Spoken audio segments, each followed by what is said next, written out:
So, hello everyone. So right now, let me introduce to you what is museum. So museum is a type of building or structure in which objects of historical, artistic, scientific, and cultural interest are stored and exhibited. At ang museum din ay isang bukas sa publiko at dito rin nilalagay ang mga mahahalagang bagay ukol sa sining at kasaysayan ng isang bansa.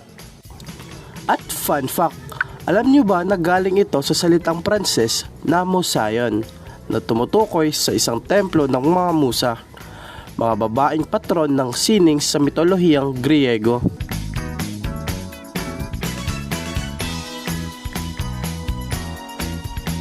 We're going to tackle about types of museum. In the Philippines, there are 4 types of museum, which are General Museum, Natural History and Natural Science Museum, Science and Technology Museum, and Art Museum.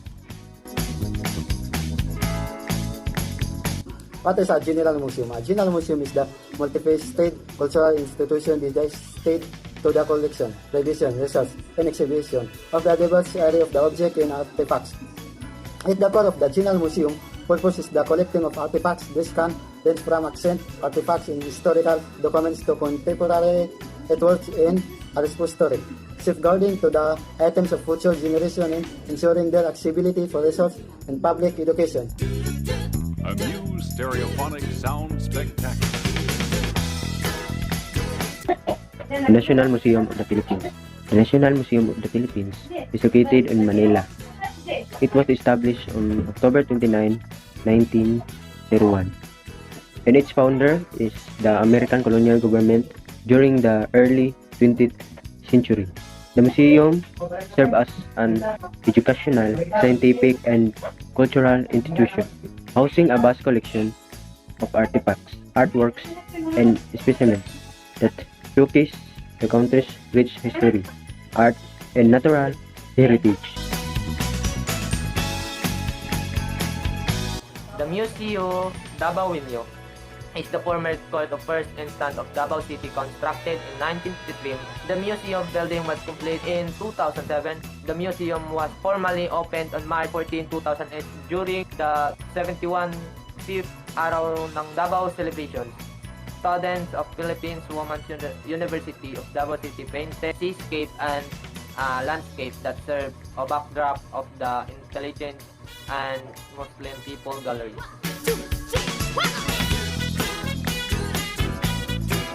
Natural History and Natural Science Museum hold a collection of things connected to the natural world, such as fossils of an organism found to be living in the Jurassic time, specimens of an extinct species of bird, mammal, insect, plant, etc. These museums are important because not only does it display surprising items, but it also serves as a documentation of historical and present-day patterns of biodiversity.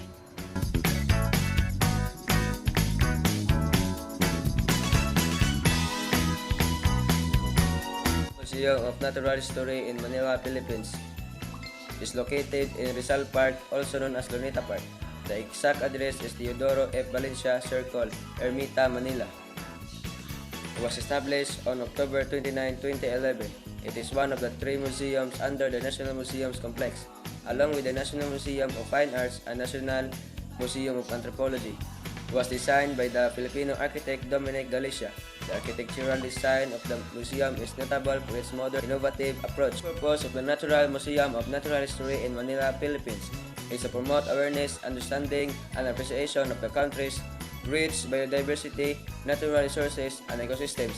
It serves as a center for research, education, and the preservation of specimens that contribute to the scientific understanding of the Philippines' natural heritage. Additionally, the museum aims to engage the public in learning about the environment and the importance of conservation.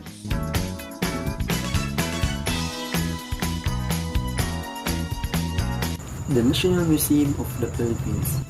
The whole area museum currently occupies the former provincial capitol building located in heavily run city.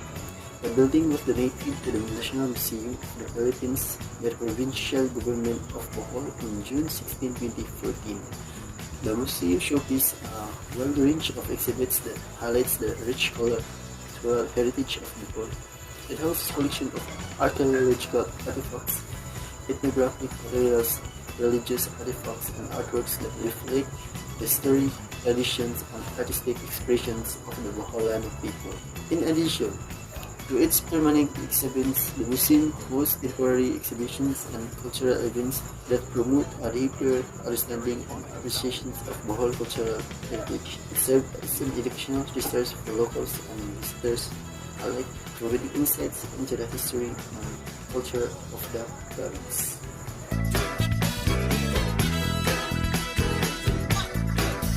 A Science and Technology Museum is an institution that showcases exhibits and interactive displays related to scientific and technological advancement. These museums aim to educate and inspire visitors by providing hands-on experience and information about the evolution of science and technology.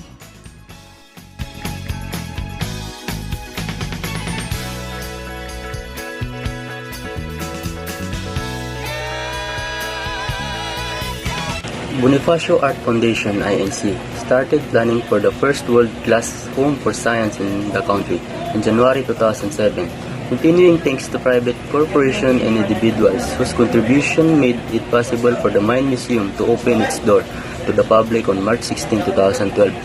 The Mine Museum mission is to initiate and bolster science engagement in elevating aspects of individual, community, and national life to inspire solutions to real-world problems.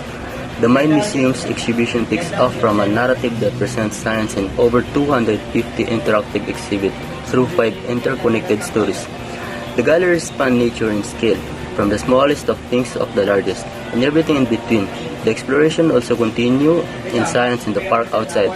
Also have a botanical garden as a venue of other educational programs.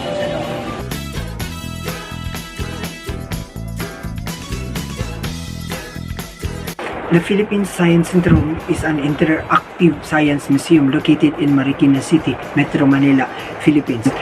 The Philippine Science Centrum was established on November 8, 1990. The museum was founded by Dela Rodriguez Amor, who is an advocate for science education in the Philippines. The main purpose of Philippine Science Centrum aimed to promote science literacy and education in a fun and interactive way. The museum provides hands-on exhibit and activities that allowed visitors, particularly students, to explore and understand various of scientific principles. The goal was to make science more accessible and interesting to the public, fostering a greater appreciation for the subject.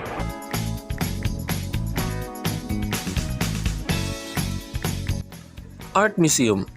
An art museum is a cultural institution dedicated to collecting, preserving, and exhibiting works of visual art ranging from paintings and sculptures to drawings and decorative arts.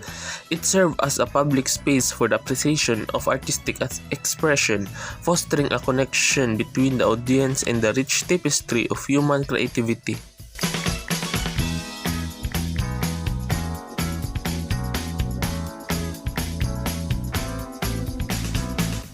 The University of Santo Tomas Museum, considered as the oldest existing museum in the Philippines, was formally established in 1869. It is originally located in Intramuros.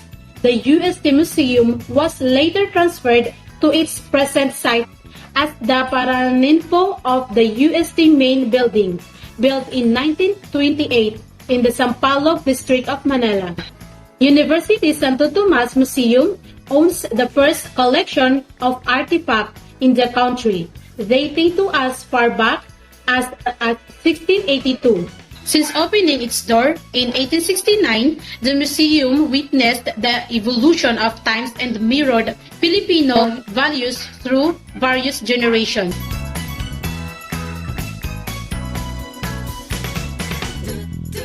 The Ayala Museum is a museum in Makati, Metro Manila, Philippines. It is run privately by the Ayala Foundation and houses archaeological, ethnographic, historical, fine arts, numismatics, and ecclesiastical exhibits since its establishment in 1967. The museum has been committed to showcasing overseas collections and situate contemporary Philippine art in the global arena in two-way highway of mutual cooperation. An exchange with the local international associates, the museum was reopened on December 4, 2021 after a 2-year renovation. What are the museums important in understanding history? Museums are important in understanding history because they preserve and display tangible artifacts and artworks that provide a direct connection to the past. They serve as windows into different cultures and time periods, helping people learn from and appreciate the richness of human history. What are some accounts on the development of museums from the past to the present? The development of museums can be traced back to ancient civilization, where collection of artifacts and objects were created for religious, educational, or cultural purposes. Over time, the concept evolved, with the Renaissance and Enlightenment periods playing crucial roles in the establishment of modern museums focused on knowledge, education, and the public display of art and artifacts. What it is said that museums represented the piece of the past. Museums are often considered as repositories of the past because they house and exhibit artifacts, artworks, and historical objects that provide tangible connection to the earlier periods of human civilization.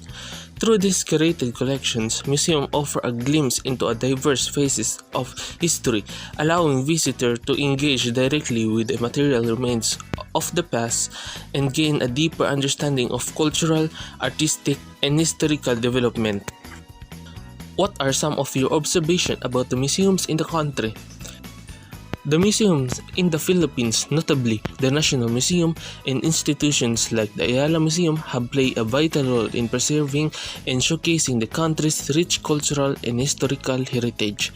They offer diverse exhibits covering pre-colonial, colonial, and contemporary periods, providing visitors with a comprehensive understanding of the Philippine artistic, anthropological, and natural history. What can be done to encourage local people to visit museums and historical sites? To encourage local people to visit museums and historical sites, community engagement initiatives should be prioritized, involving educational programs, workshops, and events that highlight the cultural significance of these institutions. Additionally, offering discounted or free admission on specific days, collaborating with schools for field trips, and employing interactive and technology-enhanced exhibit can make this space more accessible and appealing to a broader audience. That's all. Thank you for watching. I hope you learned something in this video. And have a good day.